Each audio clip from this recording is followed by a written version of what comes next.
ಎಲ್ಲರಿಗೂ ನಮಸ್ಕಾರ. ಇವತ್ತು ಈ ಒಂದು ಪತ್ರಿಕಾಗೋಷ್ಠಿ ಕರೆದಿದ್ದಕ್ಕೆ ಎರಡು ಮೇನ್ ಕಾರಣಗಳಿದೆ. ಒಂದು, ನಮ್ಮ ಮಾಧ್ಯಮದವರ ಮೇಲಿರುವಂತಹ ಅಪಾರವಾದಂಥ ಗೌರವ ಮತ್ತು ವಿಶ್ವಾಸ. ಎರಡನೆಯದು, ಸರಿಯಾದ ವಿಷಯನ ಸರಿಯಾದ ಮಾಧ್ಯಮದ ಮುಖಾಂತರ ನಮ್ಮ ಕರ್ನಾಟಕದ ಜನತೆಗೆ ತಲುಪಿಸುವಂಥ ಒಂದು ಪ್ರಯತ್ನನ ಮಾಡೋಣ ಅಂತ ಇವತ್ತು ನಾನು ಮತ್ತು ಇಬ್ಬರು ಕೂಡ ಇಲ್ಲಿ ಬಂದಿದ್ದೀವಿ. ಇದಕ್ಕೆ ನಮ್ಮ ಮಾಧ್ಯಮದವರ ಸಂಪೂರ್ಣ ಸಪೋರ್ಟ್ ನಮ್ಮ ಮೇಲೆ ಇರುತ್ತೆ ಅಂತ ಭಾವಿಸಿದ್ದೀನಿ. ಇದೇ ತಿಂಗಳು 6ನೇ ತಾರೀಕು ನಾನು ಮತ್ತೆ ನಿವೇದಿತಾ ಅರ್ಜಿನ ಸಲ್ಲಿಸಿದ್ವಿ. 7ನೇ ತಾರೀಕು ನಮ್ಮ ಫ್ಯಾಮಿಲಿ ಕೋರ್ಟ್ ನಮಗೆ ಏನು ಕಾನೂನಾತ್ಮಕವಾಗಿ ಏನು ಪ್ರೊಸೀಜರ್ಸ್ನ ಫಾಲೋ ಮಾಡಬೇಕಾಗಿತ್ತು ಆ ಪ್ರೊಸೀಜರ್ಸ್ನೆಲ್ಲ ಫಾಲೋ ಮಾಡಿದ್ವಿ.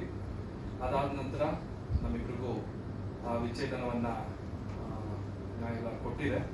ಸೊ ಅದನ್ನು ಮೊದಲಿಗೆ ಸ್ಪಷ್ಟನೆ ಕೊಡ್ತಾ ಇದ್ದೀನಿ. ನಮ್ಮಿಬ್ರಿಗೂ ನ್ಯಾಯಾಲಯ ವಿಚ್ಛೇದನವನ್ನು ಕೊಟ್ಟಿದೆ. ನಾವು ಕಾನೂನಿನ ಪ್ರಕಾರವಾಗಿ ಈ ಒಂದು ವಿಚ್ಛೇದನವನ್ನು ಪಡ್ಕೊಂಡಿದ್ದೀವಿ.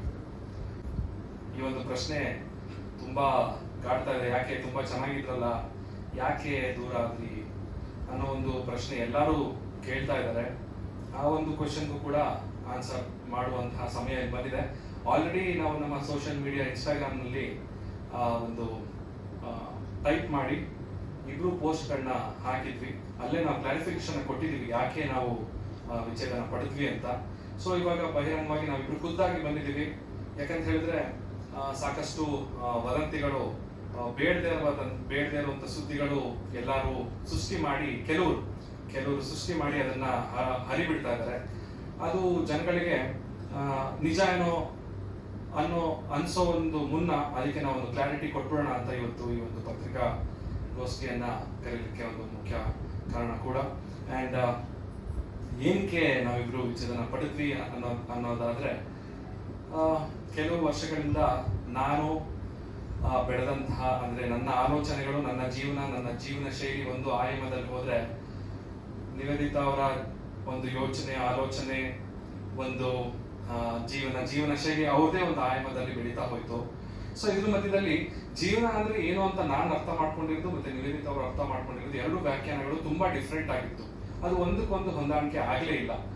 ತುಂಬಾ ಪ್ರಯತ್ನ ಪಟ್ವಿ ಕೆಲವು ವರ್ಷಗಳಿಂದ, ಎಲ್ಲ ಸರಿ ಹೊಂದ್ಕೊಂಡು ಹೋಗ್ಬೇಕು ಅಂತ. ಸೊ ಪ್ರತಿದಿನನೂ ಈ ರೀತಿಯಾದಂತ ಒಂದು ಮನಸ್ತಾಪಗಳು ಬರ್ತಿದ್ದಾಗ ಎಲ್ಲೋ ಒಂದ್ ಕಡೆ ಅನಿಸ್ತು, ನನ್ನ ಜೀವನ ಶೈಲಿ ಬೇರೆ ಇದೆ, ಇವರ ಜೀವನ ಶೈಲಿ ಬೇರೆ ಇದೆ.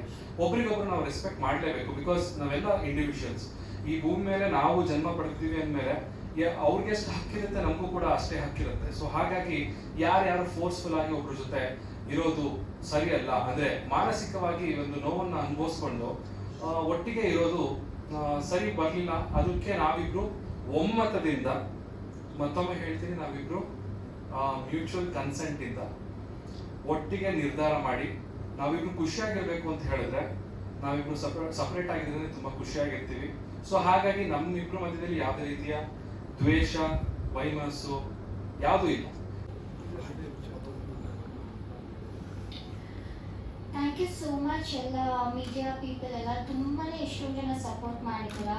ಆಲ್ಮೋಸ್ಟ್ ನನಗೊಂದು ಕೆಲವೊಬ್ರು ಮಾತಾಡಿರೋದಾಗಲಿ ಸಪೋರ್ಟ್ ಮಾಡಿರೋ ರೀತಿ ಪರ್ಸನಲ್ ಇಷ್ಟ ಆಗಿ ಅವ್ರ ಮೆಸೇಜ್ ಕೂಡ ಮಾಡಿದ್ದೀನಿ. ನಿಮ್ಮ ಒಂದು ಥಿಂಕಿಂಗ್ ನಮಗೆ ಆ ಮೊಮೆಂಟಲ್ಲಿ ತುಂಬ ಸಪೋರ್ಟಿವ್ ಆಗಿತ್ತು. ಆ್ಯಂಡ್ ಸೆಕೆಂಡ್ ಥಿಂಗ್ ಬಂದು ಚಂದನ್ ಆಲ್ರೆಡಿ ಮೆನ್ಷನ್ ಮಾಡಿರೋ ಹಾಗೆ ನಮ್ಮಿಬ್ಬರ ಮಧ್ಯ ಜಸ್ಟ್ ನಾವು ಕಂಪ್ಯಾಟಬಲ್ ಆಗಿರಲಿಲ್ಲ ಅನ್ನೋ ಒಂದೇ ಕಾರಣಕ್ಕೆ ಅದು ಡೈಲಿ ಅಲ್ಲ, ನಾವು ಯಾವಾಗ ತುಂಬ ಕಾನ್ಫ್ಲಿಕ್ಟ್ಸ್ನ ರೇಸ್ ಬರ್ತಿದ್ದರಿಂದ ನಾವು ಈ ಒಂದು ಡಿಸಿಷನ್ ಬಂದಿದ್ದೀವಿ. ಅದ್ರ ಬಿಟ್ಟು ಬೇರೆ ಯಾವುದೇ ಥರ ಇವಾಗ ಸ್ಪೆಕ್ಯುಲೇಟ್ ಮಾಡ್ತಿದ್ದಾರೆ, ಒಂದಷ್ಟು ಹರ್ಟ್ ಆಗೋ ಥರ ಫಾಲ್ಸ್ ರೂಮರ್ಸ್ ಎಲ್ಲ ಸ್ಪ್ರೆಡ್ ಆಗ್ತಿರೋ ಥರ ಯಾವುದೂ ಇಲ್ಲ. ಅಷ್ಟೇ.